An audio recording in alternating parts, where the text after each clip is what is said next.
We interrupt this record to bring you a special bulletin. The reports of a flying saucer hovering over the city have been confirmed. Did you really go out with an alien? Uh-huh. What was it like? Real different.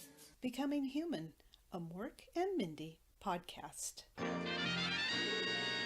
Hello listeners, this is Paula Schaffner with episode 78, Alienation. And yes, that's a pun because the IMDb synopsis is, Mearth runs away upon realizing he's an alien. This first aired on December 3rd in 81. It was the second of three Mork Mindy episodes directed by Don Barnhart. It was the fifth written by Wendy Kaut and the fourth by George Zadislow. There's a sunny exterior of the house with snow on the ground and that icicle effect. There's a snowman made out of vegetables sitting on the counter. Although there's no line about it, they have a visual pun that it has cauliflower ears. Mork is in one of his usual outfits, but he's wearing a samurai-like kerchief on his head, and he does a Belushi-esque samurai routine as he chops cucumbers. There's a line that may or may not be suggestive where he says, "Somehow that makes me so excited." He adds some of the slices to the snowman, and then he's got, maybe it's a lettuce leaf that looks like a fig leaf, and he puts that over the snowman's crotch. He says that there's more than one way to make a child eat what's good for him. Today, a vegetable snowman. Tomorrow, a liver collie. Mindy and Mearth enter the front door, and they're both bundled up for snow. There's applause. Mindy is carrying a sled. Mearth is crying, so it's the second episode in a row where Mearth cries. Mork puts a towel over the snowman, and then he lifts the towel to reveal the snowman. Mearth groans. Mindy calls him sweetheart for the first of many times. I just kept writing this in my notes, so just assume that almost every one of her lines to Mearth has the term sweetheart. She tells him to stop crying. He's upset because he doesn't have any friends and no one will play with him. He says he feels just like George Steinbrenner. This is possibly the second reference to the New York Yankees manager. Mork wants Mearth to see what happens when he uses the gravy, and I don't know what effect this has on the snowman. I kind of don't want to know. But Mearth groans again and heads upstairs. Mindy tells Mork that Mearth was having a good time in the park on the sled hill. Mork feels left out that he didn't get to go to the sled hill, but she continues that when he tried to take a turn on the toboggan, the other parents pulled their kids off. They thought that Mearth was a man. And of course, physically, he is like an adult human, but they, of course, don't know the situation. Mindy says Mork should have seen the look on Mearth's face. He's starting to realize that he's different. Mork guesses that Mearth doesn't buy their story about him just being big-boned. He takes off the kerchief and says it's time to tell Mearth that he's half working, half earthling. Mindy stops him and takes his hand. She thinks that Mearth might still be too young. They should wait till he's older, or younger, or whatever. They let go of their hands. Mork disagrees with Mindy and thinks that Mearth is old enough to accept it now. He says that Mearth is half a superior being, and he said that before. Once again, Mindy doesn't seem to mind that Mork still thinks that Orkans are superior. Mork says that he himself is an alien and has adjusted, and then he realizes that the salad is burning. Mork says mon Dieu a couple times, so still speaking French. He says he forgot to baste the salad. He takes it out of the oven without oven mitts. He says he never should cook on medication. He cools his hands off on the back of the snowman, and we can hear it sizzle. Mindy wants to protect Mearth for a while longer, and she says he's just a child. Mearth comes down the stairs, and he's got shaving cream on his face. His shaving mug is yellow with big eyes and blue feet, like it's a shaving mug for a small child. He wants to borrow one of Daddy's new razor blades. All of his are dull from trying to sharpen his crayons. He wants to get his face clean so that he can play with the kids, or they in turn will play with him. So there's this continued thing of Mearth is adult-like in some ways and childlike in others. I've talked about his maturation process, and I think in this episode he pretty much lands on preschool, maybe a kindergartner at most. Very emotional, still finding out about life. Many things are new to him. Mearth says that solitaire is a game, but it's not a way of life, so philosophical. This time he exits to the master bedroom, and presumably he's using the downstairs bathroom. Mindy grabs Mork's arm, and they briefly hold all their hands. She says maybe now is the time to tell him. Mork says it's a very delicate situation, and they'll have to choose their words carefully. There's a different daytime exterior with snow on the ground. What's that? Well, the title is Rejection Descending a Staircase. Oh. My blue period. We see here that Mearth is an abstract painter and his subject is rejection. Mindy tells him not to feel that way. He has mommy and daddy. Mork pokes his head in and says, it's not just mommy and daddy, it's mommy and daddy, and then he does his Senor Wences puppet voice. He says, Senor Good News. Beso, beso, beso, beso, beso, beso. has something he wants to tell you, Mearth, doesn't he, Daddy? He sure does, Min. What about that, Senor Good News? Why should I tell him? He's your child. Take responsibility. Oh. Well, one of you tell him. All right, Min. Tell you what, let's take a vote. What do you vote for? I vote for the Shiksa Queen. Me too. It's unanimous. Are you chickening out? You got it, sweet shorts.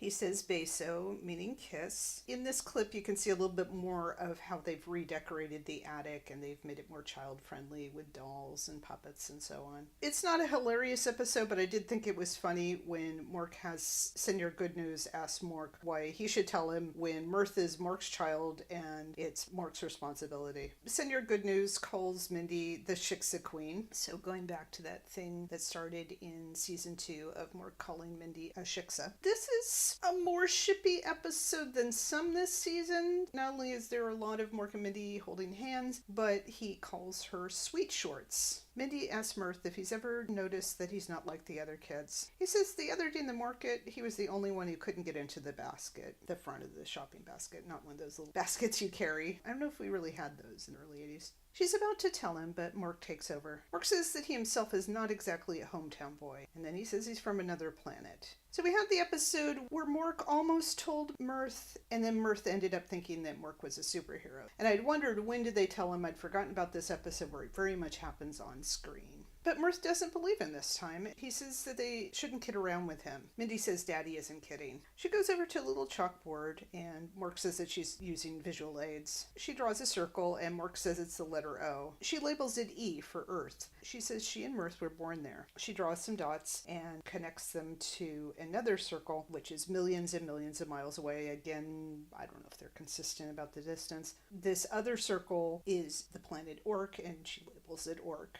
Because I guess if you labeled it O, that would be too confusing to have a circle inside a circle. Mork calls it the Show Me planet, like Missouri is the Show Me state. He says he flew all the way from Orc back here to Earth. Mearth doesn't like the tone of this conversation. Mork says he was sent here to observe, and then there's a pun with Senor Good News saying see as in yes, and Mork saying see as in observing. Mork says, and I met your mother, and she couldn't keep her hands off me, and the rest is history. A shippy line, not really appropriate to say to your young child. There's a thing in this episode, and I'll talk about this more, where, although it's definitely not the focus, we're reminded that there is a sexual attraction between Mork and Mindy, both sides. Mindy doesn't disagree with this, and she puts one hand on Mark's shoulder and the other on his arm. She tells Mearth that he's half Orcan and half Earthling. Now Mearth cries because he's different from other kids. Mork explains the Orcan aging process, and he says the older you get, the younger you'll look, just like Lena Horne, referring to the singer who was aging very gracefully. Mindy says Mearth is unique. He says he's not unique, he's a freak, and he starts crying again. He says the other kids call him Butchie, the dog-faced boy. I think we've had that kind of phrasing before. It's kind of circusy.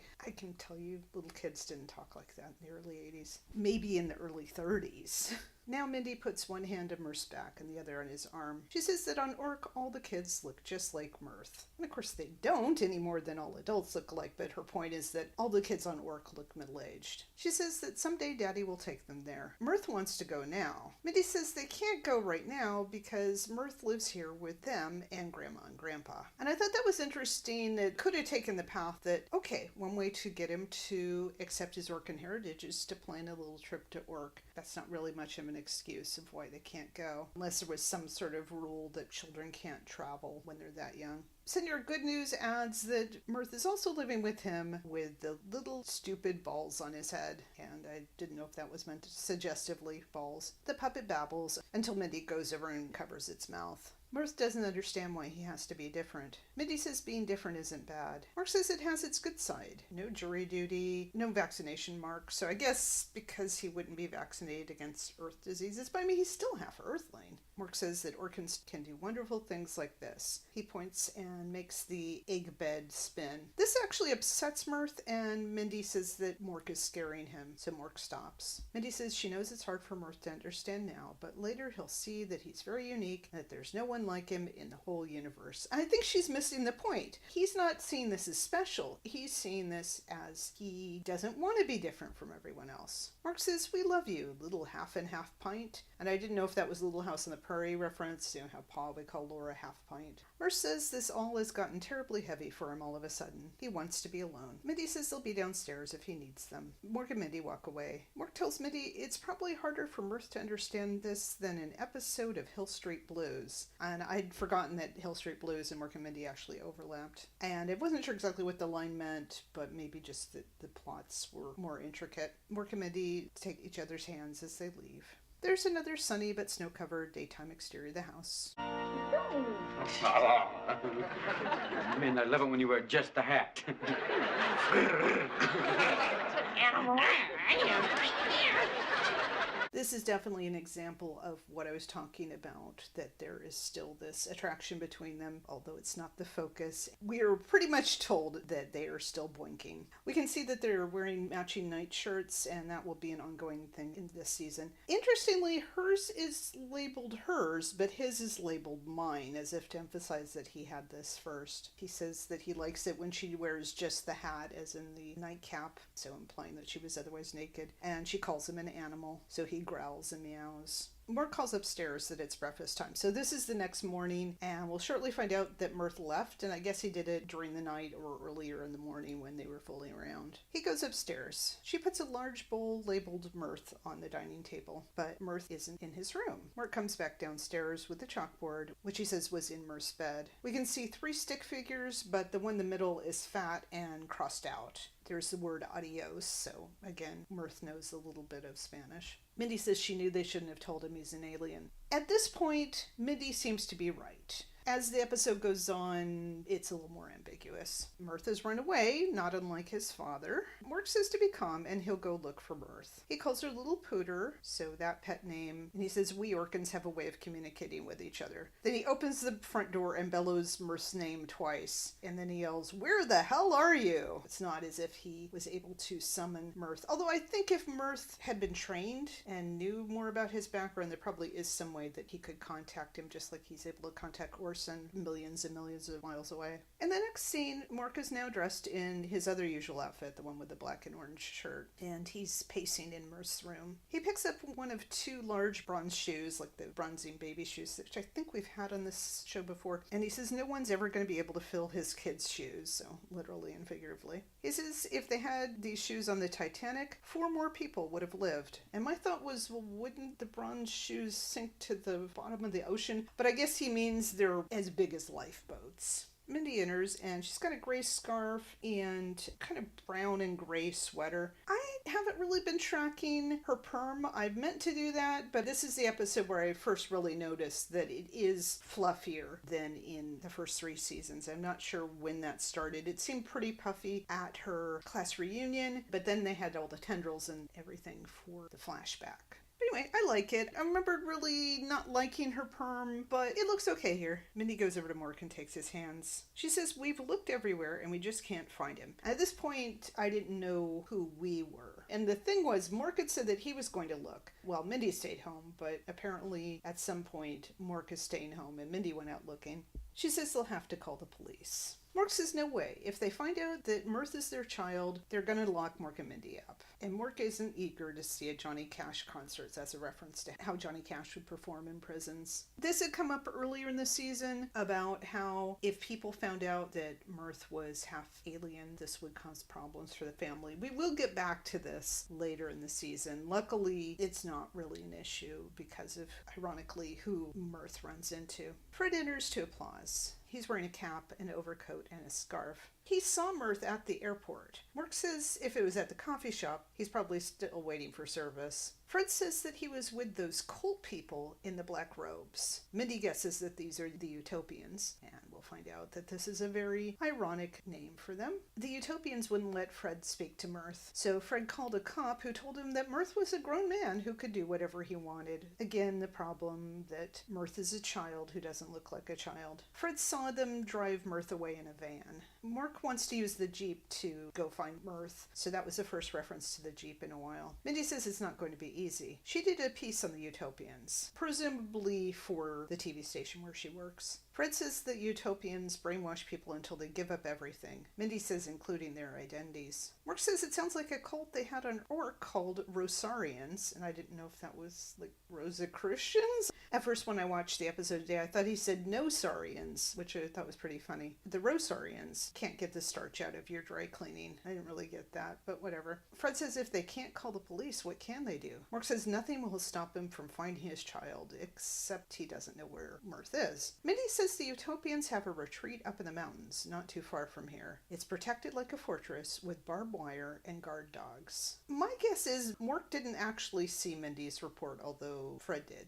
Mork says it sounds like it'd be easier to get James Watt into the Sierra Club, and I actually cackled at that. James Watt was President Reagan's very controversial anti-environmentalist Secretary of the Interior from 1981 to 83. Although the reason he resigned had nothing to do with the environment, it had to do with the joke he made that managed to insult 4 different minorities. Mindy thinks that she and Mork should try to break in there themselves. Fred says that sounds dangerous and he's going to go with them, and I thought that would be cool. I wanted to see the team of Mork, Mindy, and Fred. But Mindy thinks Fred should stay here by the phone in case Mearth calls. I thought, 1, does Mearth know his own phone number? And 2, how would he get the freedom to make a phone call? Mork says if they're not back by midnight, Fred should shut off the crock pot. So more of Mork cooking in this episode. Mork and Mindy head out and he tells her to haul tush, a clean version of haul ass. Now we get a nighttime pan of trees and then over to a cabin with its lights on, and there's snow on the ground. So I wasn't sure where this was filmed. Didn't look like a big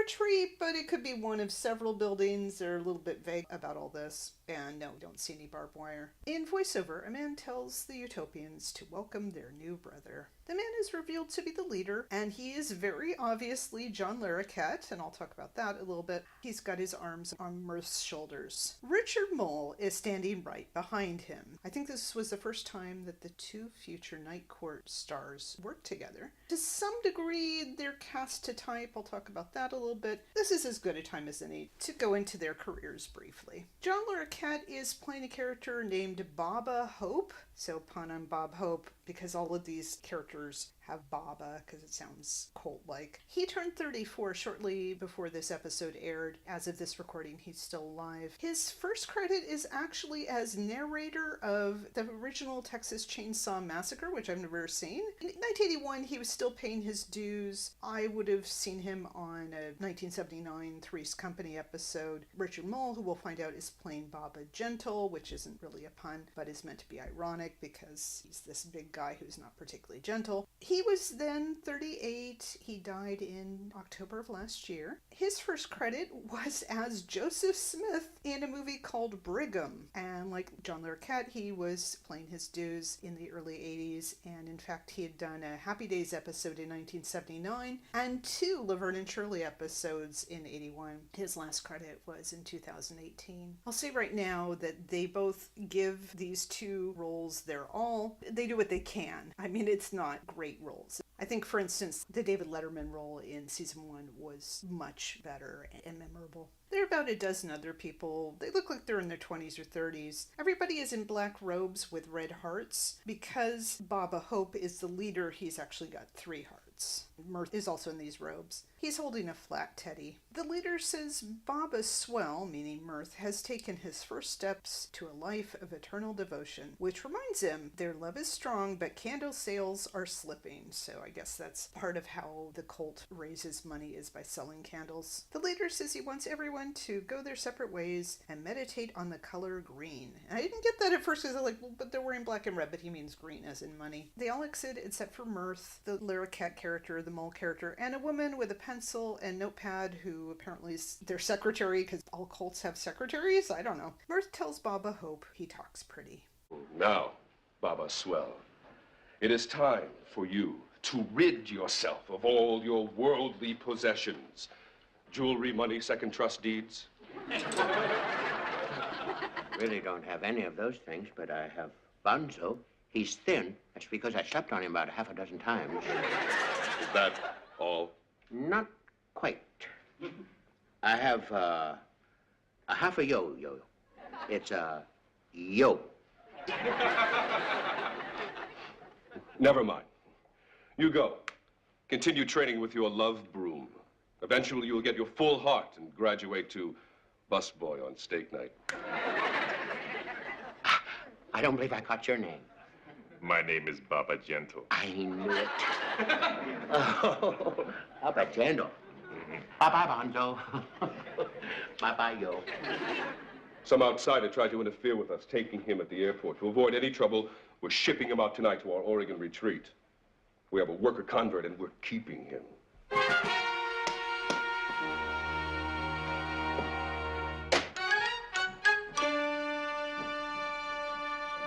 I think that the teddy bear being named Bonzo is sort of a dig at Ronald Reagan because of the Bedtime for Bonzo movie, although Bonzo was a monkey. Mearth has half a yo-yo, so it's yo. They want him to sweep with a love broom. It's kind of strange in this scene because there's always this thing that cults recruit members and want all their personal possessions, and then they find out that Mearth doesn't really have any possessions, but they're still going to use him as a worker and apparently ship him off to Oregon. If he had any doubts that Baba Hope is evil, he throws away the teddy bear. Just say right now, I'd seen this episode a few times before, of course. I had misremembered it, and I thought that Mearth had joined a satanic cult because of the black and red. There could be a whole pod about how cults were portrayed on ABC sitcoms from 1975. I think I may have talked about this before, but you had Rerun joining a cult on What's Happening, Chrissy joining one on Three's Company, Horshack on Welcome Back Kotter, Billy on Soap, and sometimes it's relatively benign, but there's always the message that the cult leader, if not all the followers, is greedy and dishonest, so that carries over here. But on a lot of those other shows, the robes are pastels, and so they at least come across as benign at the beginning, but we are immediately on the alert because of the negative associations of black and red as a color combination, at least in this context. When the room is empty, we pan over to Mindy, who's at the windows which have frost around them. She unlatches a window and steps in. There's supposed to be this amazing security, but they're not really doing much once people actually get up to the house. Mork says he got his robe caught on a sprinkler head. We can hear the fabric rip. Mork wishes they'd gone for the designer robes with a slit up the side, which sounds kind of sexy, I guess. It would have been nice if there had been an Exeter callback, like they could have said, oh, good thing we got these robes from Exeter's going out of business sale, and tie in with the previous episode. Mindy shushes him and helps him into the room. He shuts the window. She says they've got to find Mearth and get out of here. She suggests that Mork go upstairs and she'll look around here. Mork says he'd rather she check down here and he'll hide under her robe. And that was not said suggestively, it's just meant that he's a coward. She says she's just as scared as he is, but they've got to keep thinking about Mearth. They hold hands. They hear someone coming, so they go to the stage right table that has lots of lit candles. They kneel and pretend to silently pray, and then they hum a little bit. Two men come downstairs. One is maybe middle-aged, and the other has gray hair and a mustache. The two men go over to them. They look at them, but then leave, and it feels like there was a cut, like we're missing a laugh line or something. When Mork and Mindy stand, she says, so that's what happened to our old anchorman. And I didn't know if that was supposed to be a Dewey Fishback joke or not. Just a very random thing, and I assume it was about the older man. Mork says they've got to get these robes back, or there's going to be one judge looking real casual. So apparently they stole judicial robes, and I don't know if it was from the judge that we saw that was played by Charles Lane, or if it's some other judge in town. Presumably they stole them, or at least borrowed them. Baba Gentle off-screen tells Mearth to sweep up in here. Mork and Mindy quickly kneel at the table again. Gentle and Mearth re-enter from stage left. Gentle is now holding a red broom of love. Gentle will go feed the love attack dogs, so everything is love. It doesn't explain how Mork and Mindy got past the attack dogs. He hands Mearth the broom. Mearth says, goody, Baba Gentle, and he tells him to say hello to Baba Bow Wow. Even the dogs are Babas. Gentle gives him a confused look and leaves. Mearth shrugs and starts sweeping. Mork and Mindy go over to him. She tells him not to scream. It's them. He's startled, but he doesn't scream. He says he's not Mearth anymore. He's Baba Swell. So everybody has to have like a positive name. And he says that everybody here loves him, and he says that he went out to the airport to get a flight to work, but there weren't any, so that explains what he was doing at the airport. It does not explain how he got to the airport. He says that the Babas came along to save him. They've been good to him. This place is like utopia, except the food, so that's why they're utopians. Mindy takes his hand and says that she knows all about this place, and it's not what Mearth thinks. She pulls him by the hand and says they're taking him home. He says he can't go. He's Baba's love child. I don't think he means a child born out of wedlock, but that he is a child of love. I guess Baba Hope treats him like a child? I don't know. Except making him sweep. Mindy grabs Mork's hand and says they've gotten to Mearth. He says that he can deprogram Mearth. In a maybe Jewish mother voice, he asks where Baba Love was when Mearth had that cold. Did Baba Love take him to the park and teach him to eat string cheese, so reminding him of how he has been a stay-at-home dad taking care of him? Mindy shushes Mork and tells Mearth that it's time to go. He wants them to meet his friends. Mork and Mindy object, but Mearth hits a gong. The Utopians all enter, and Baba Hope asks what's going on. Mork asks if they ordered a Zen pizza, and I was waiting for the punchline. One with everything, but didn't happen. Mearth says they were trying to take him home. Baba Hope commands that his followers seize these outsiders, so Gentle seizes them, and Mearth ironically says to be gentle with them. Mindy kicks Gentle in, I think, the shins, and he lets go. She asks Baba Hope if this is the way they treat emissaries of Baba Love. Baba Hope asks why, if they're emissaries, their robes are different. Of course, their black robes don't have any red hearts. Mork says these are their away uniforms, like they're playing sports. This is an outrage. We bring you a special message from Baba Love. Yes, ditto. Ah, children, perhaps this is the dental plan we've all been chanting for. What is it? What is it? Yes. Tell them what it is, Baba Lou. Thank you. Thank you, Baba Pooter. Baba Love sends his love. And so does his brother Bubba, who plays for the Green Bay Packers. You know, Baba Love not only sends his love, because Baba Love is love. Score now? Love, love. I want to talk about love just for a moment. We know that love is a wonderful thing. It is a powerful thing. And sometimes it's misspelled by girls dancing in front of speakers at Grateful Dead concerts going, love, little love. But we know that this can be a meaningful experience. But love is no substitute for recreation. What Baba Love wants to plan for the 80s is a new concept. Play. Yes, let's put the fun back in fundamentalism. You know what I'm saying? Because all we have to do now, we're going to have the first annual Baba Love scavenger hunt. They're lying. Utopians don't go on scavenger hunts. You dare doubt the word of Baba Love? Oh, back 2 lines now. Let's move to get a little human car wash. Okay, ready?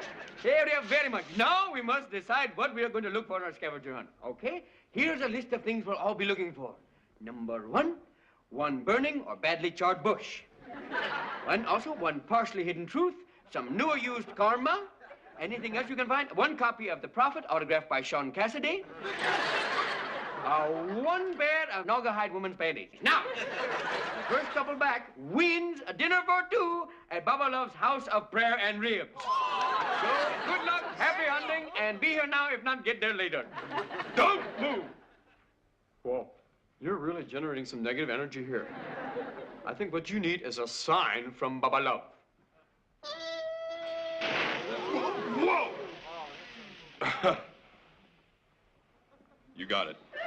I didn't recognize who was in the picture of Baba Love. I'm guessing maybe it was just an in-joke, maybe somebody on staff. There's a reference to a dental plan. I'll just mention right now, Mindy has been handling things pretty well so far. It was interesting in this episode that although Mork obviously is devoted to their child and wants to do what he can to help him, there's a lot here where Mindy is taking charge. She's explaining things. She's coming up with plans. She's the one who knows more about the Utopians. In a better episode, that would have been cool that Pam Dauber had more to work with. Now she's going to have to defer to Mork, who goes into Maharishi routine. She calls him Baba Lou, as in the Ricky Ricardo song, and this time he calls her Baba Pooter instead of Little Pooter. He refers to Bubba of the Green Bay Packers, and I thought that was a Bubba Smith reference, but looks like Smith played for the Colts, the Raiders, and the Oilers. I don't follow sports, as you probably know, but I think it's just meant to sound like a football player's name, Bubba. And he says that the score now is love, love, which I got as a tennis joke, and he refers to the Grateful Dead, and Deadheads were already a thing by the early 80s. Mork says that the plan for the 80s is play, which is debatable whether or not that actually was a slogan for the 80s. Mork says they're going to put the fun back into fundamentalism, and the rise of fundamentalist Christianity in the 70s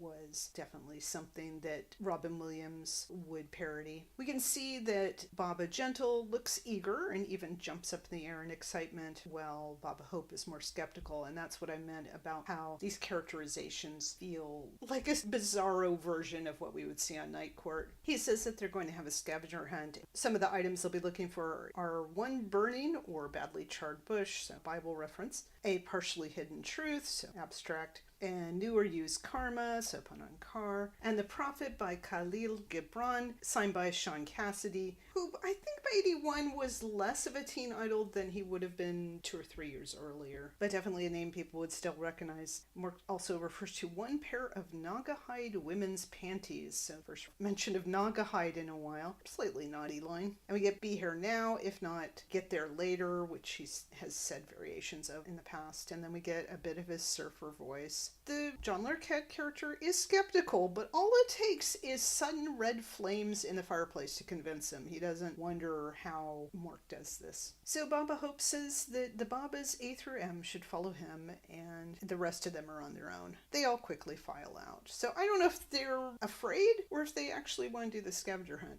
Mearth wants to join them, but Mork and Mindy stop him. Mindy asks why Mearth ran away, and then Mearth sums up the episode. Mindy says being the same as everybody else is easy, but being different takes a lot of courage, which doesn't seem like much of an argument, but okay. She says he can stay here and never have to make a decision for himself. Mork says he can go out into the real world and have joyous confrontations with hypocrisy, violence, nuclear holocaust, and overbearing salespeople. And in a sense, we've seen Mork deal with almost all of those. I mean, we saw him almost deal with a nuclear holocaust. We also had the episode where Mork didn't want to deal with the world anymore and lived sort of in a glass bubble, and Mindy convinced him to engage in the world. So even though to some degree Mork is the optimist and Mindy is the pessimist, it's not always the case. Mindy admits that there are a lot of bad things, but mostly there's good in the world. Mork asks Mearth to please come home because no one could ever love him as much as they do, which is very Mork. And they love him for who he is. He wonders who he is, and Mindy says that he's Mearth McConnell, their son, which,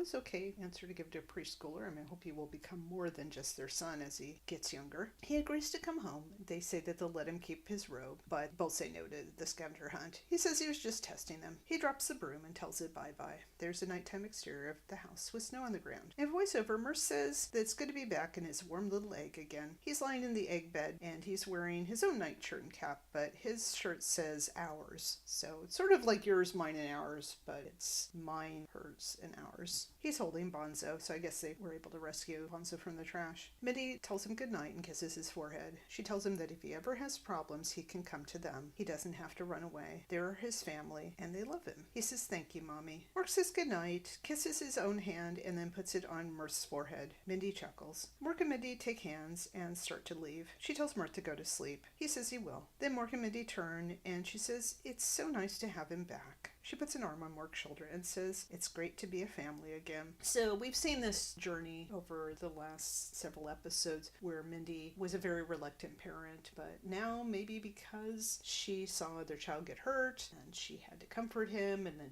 she had to help rescue him, she really values what they are as a family unit. Mork thinks it's nice that Mearth knows he's an alien, so in a sense, Mork was right too, to tell him. Mork is looking forward to teaching him how to do things like sit on his face, drink with his finger, so things that we've seen Mork do, although not so much in recent seasons. And he also wants to teach Mearth some Morkin songs. Beep zibby dum boo, Beep chitty bam doo. Bamboo ring. Back to the ring. Babo zambidi radadam. Noir, So, you know, I'm not a big fan of the Jonathan Winters routines or the routines he does with Ron Williams, but I thought this was cute. Their little song together. They refer to Newark, which we've heard of as location before. Mindy says she hates to be a killjoy, but it's too late for Orkin stereo. They're trying to wrap up this scene. They keep trying to end it, and she says goodnight. This time, Mindy kisses her hand, then puts it on Mearth's forehead, and she says big kiss, which is something she picked up from Mork. So it's like they kind of learn things from each other. As Mork and Mindy leave and take hands again, Mork asks why she cut them off. There was going to be a part for her in the musical. She laughs. She turns out the light, and they exit. Mearth looks around and then looks at his hands. You can kind of see the wheels spinning in his head. He points both his pointers at the bed, and then it spins a couple times. There's another nighttime exterior of the house with snow on the ground. Mork summons Orson, and it's the usual couch shot, but we'll soon find out that Mork isn't alone. After Mork calls Orson pudgy potentate, Mearth rides in on a bike, and the bike has a pennant that says New Ork. Presumably, Mork had this as a souvenir ages ago, or from the honeymoon, and gave it to Mearth for his bike. And then this is able to be transported into this cross-mind communication. Mork introduces the universe's one and only Mearth McConnell. We get a couple instances in this episode of them calling Mearth by Mindy's last name, and that's come up before. Mork confides to Orson that it's been a very difficult week for Mearth because Mork and Mindy had to explain the truth about Mearth's heritage. Orson thinks Mearth must have been devastated to find out he was half Earthling. Mork says, "Oh no, sir, au contraire," some more French. It was the other way around. But Mearth has finally learned to accept his birthright and heritage, and the fact that he can't order off the children's menu. Orson says this is very commendable, and Mork thanks him. Orson wants to say nanu nanu to the little fellow. Mork speaks more French and says, "Sortez moi, sir." Mearth, come down here and say hello to your godfather, the Big O. Nanu, sir. It's an honor to meet you, sir. Nanu, Mearth. I see you make up in manners what your father lacks. You better believe it, Fatso. What? Pardon me, sir. It's nap time. We better be running along. Till next week, Thunder Thighs. Mork and Mearth, signing off. Nanu. Nanu. Oh, Fatso, way to go. That was the guy. Come here. At first, Orson thinks that Mearth is more polite than Mork, but then Mearth calls him Fatso, and Mork is obviously very proud of Mearth. By the way, Mearth's version of the spacesuit is red overalls, because he always wears overalls, and there's a picture of a black kitten on the silver triangle. I found this episode a little bit frustrating. I thought it actually had more potential than some of the other Mearth plots that we've seen so far, and it is something that had to happen at some point that Mearth finds out he's half Orkin. And it was interesting to see how Mork and Mindy handled this. I do feel it is a misstep to cram in the running away and joining a cult plot. Like I said, this is nothing against Richard Mole or John Larroquette. They're doing their best, but it just felt off to me. And I think that this is something that does happen on Mork and Mindy, that there's a potential way to take it and then they just want to go for something that they think is more outrageous, and it would have been nice to get something a little more real. I would have even accepted him running away and living with Uncle Exodore. It just didn't make any sense, and there's not really a good way to resolve it. They just somehow are able to leave because Mork can produce fire, I guess. And like I said, them recruiting Mearth in the first place didn't make much sense other than as a worker. And is it really worth it to ship somebody all the way to Oregon for that? I did laugh. There were things I liked about this, like I said, including that Mindy is more proactive than usual, and it is probably the best episode so far about this family bond, which also includes Fred, of course, and Cora, though we don't see her. But that roughly second half just didn't really work for me. I rate each of these episodes on a 0 to 4 egg scale, which measures how well it delivers what I'm looking for in the series. And while I felt that this was above average, because it didn't entirely work, couldn't give it a 2.5, so I'm going with a 2.25. And the quarter represents those little moments where I laughed or otherwise enjoyed it more than a mediocre episode, I guess. I also rate each of these episodes on a 0 to 4 heart scale, Now, which measures how well it supports and promotes the romantic relationship of Mork and Mindy. And that surprised me. As I said, the fact that they've decided to have Mork and Mindy still hot for each other was a very pleasant surprise, even in an episode that's not really about that. I'm going straight down the middle with 2 hearts, and both of these scores are an improvement over the previous episode, Rich Mork, Poor Mork, which was the weakest episode of the season so far.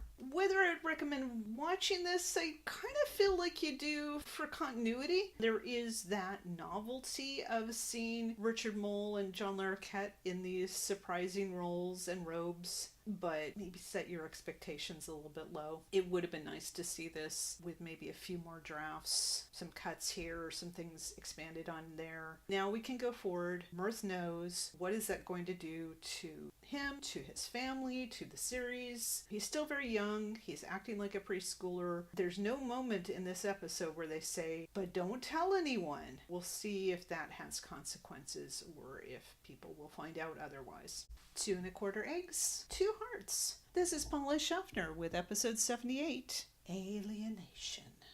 Love child, never meant to be. Love child, society. Who is it? The police! How do we know you're not a salesman? Open that door. Freeze! Freeze, police! Don't shoot, don't shoot! I mean, I could handle it, but I've already been shot at so many times. All right, boys, throw them away. My hands are Hey, that chicken was pretty good, Pops. You delivered to San Quentin? Yeah, happy Friday. Give me a bunch of self-respecting crooks any day. Crooks, you know where you stand. Innocent people are nothing but trouble.